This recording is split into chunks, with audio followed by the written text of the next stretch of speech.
And it's Ken Kraetzer for CBSI Services. We're in Washington, D.C. today and have a chance to talk with Rebekah Johnson, who is the CEO of a brand new company, Numeracle. And Rebekah, good to see you. We met you down at the PACE event here in Washington in September. How's it going? It's going really good. It's good to see you again, and we've been very busy and active since the last time that we met, so I'm looking forward to updating. Wow, so you focus on the contact center industry and communications and a lot of issues related to how to prevent fraudulent calls and also let businesses make contacts to their customers that they need to. And you've been working very hard on a group called the Communications Protection Coalition. Maybe tell us about that. That's right. So the first event we kicked off in September, and this coalition is comprised of carriers, analytics engine companies, and call originators, and federal representation as well. And we have since met again back in January and continue to drive standards that the call originators are going to have to follow in this new ecosystem that we're facing. Very good. I know you led a meeting in September when we were here after the PACE meeting, the Professional Association for Customer Engagement. You've met several times, and this has been a huge issue for the regulators, the FTC, the Federal Trade Commission, and the Federal Communications Commission about the high number of fraudulent calls that consumers are receiving. But the other side of it is that businesses need to be able to contact their customers on all sorts of situations. So separating the two has become an issue. How does the coalition view this challenge? So as you mentioned, this is an issue that everyone in the coalition is aware of, that $9.5 billion in fraudulent money has been pumped out of the U.S. So all of us agree we have to stop these guys. But the problem is that with some of the tactics that have been deployed, legitimate legal entities are having their calls mislabeled and possibly blocked. So we're focused on getting visibility into what's happening to their calls. And also, as a side, we're reestablishing trust with consumers on this particular channel. Absolutely. And certainly we heard at the PACE meeting in September from the federal regulators, from the FTC, and also from the Federal Communications Department. What are some of the regulators saying now? What have been some of the updates recently? I will say one of our achievements through PACE was bringing awareness that this is an issue. There are false positives. If you look in the comments, you'll see recognition of the false positives. But we're still driving to putting numbers and substantiating what that issue really is.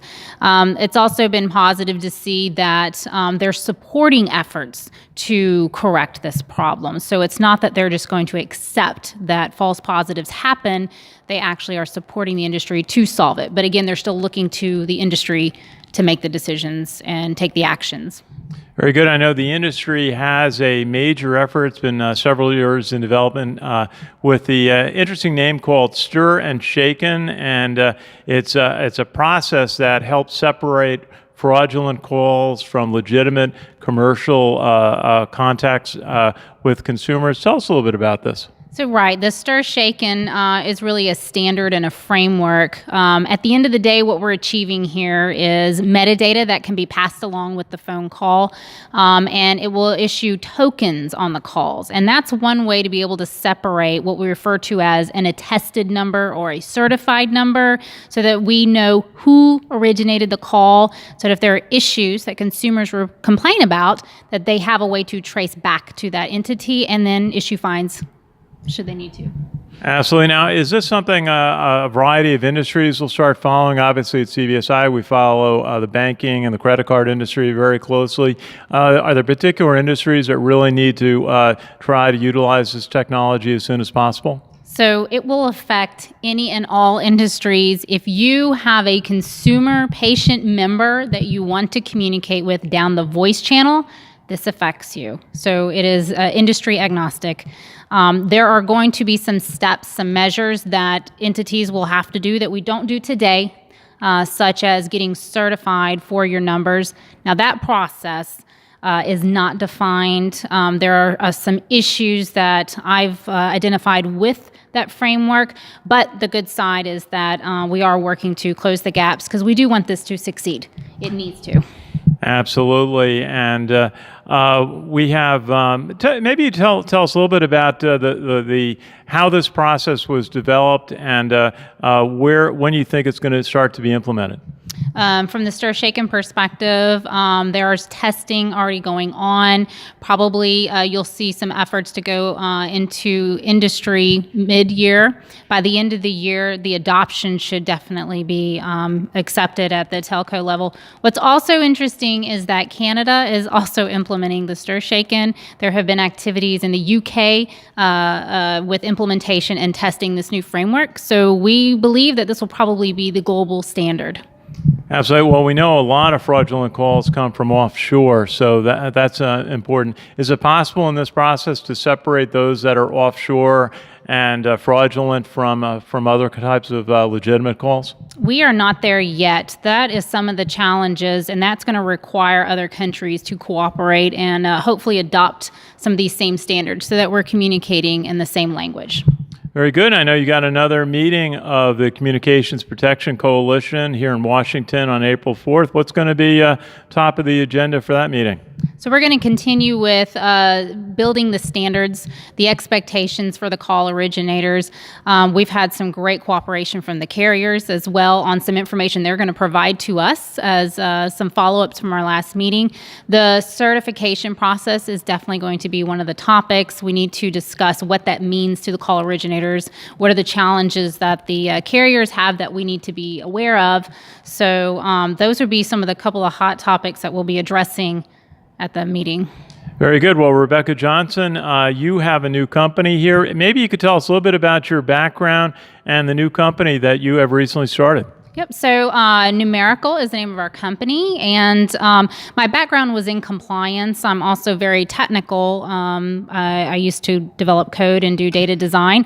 So when I solve problems, it's always in that kind of phase. So while I was a consultant addressing the call blocking and labeling issues for my clients, one day I sit back and realize I've got a product that can be used by many, and I realize this is a problem that's on a mass scale. So we've scaled. We have a platform. And what we're doing is giving visibility into the new calling ecosystem. You can register your numbers across the various analytics. You can get a status back on your numbers, understand the risk rating. And what's really been great out of this is it's driven down into our clients being able to improve their reach rates and contact rates in a compliant, legal manner, which addresses the overall problem of what we have been experiencing here in the U.S. Very good. Well, I know you've been working for PACE, Professional Association for Customer Engagement. They have their spring meeting coming up in Atlanta. It's at a wonderful winery resort. We're looking forward to that, and some very important issues will be discussed there affecting the contact center industry. And just any final thoughts about the types of companies that you can help through your new organization? Yes. One thing I would encourage people to join PACE. That organization has really proven to be at the forefront of any challenges. And a lot of our clients in this space don't want to be out on the front lines. PACE is a great resource to work through anytime you have regulatory issues that you want to address. And for clients and prospects of Numeracle, you can look at our website. One of the things that we're offering right now is to help you get your hands around this new ecosystem. Understanding your impact, and if you have a problem, is the first question to ask, and that's the answer that we can give. Very good. Rebekah Johnson, great to see you again. Best wishes on the start of your new company, and I will look forward to seeing you at some of the upcoming PACE Professional Association for Customer Engagement meetings this spring. Thanks, Ken. Always a pleasure. Thank you so much. This is Ken Kraetzer for CBSI Services. We're in Washington, D.C. today.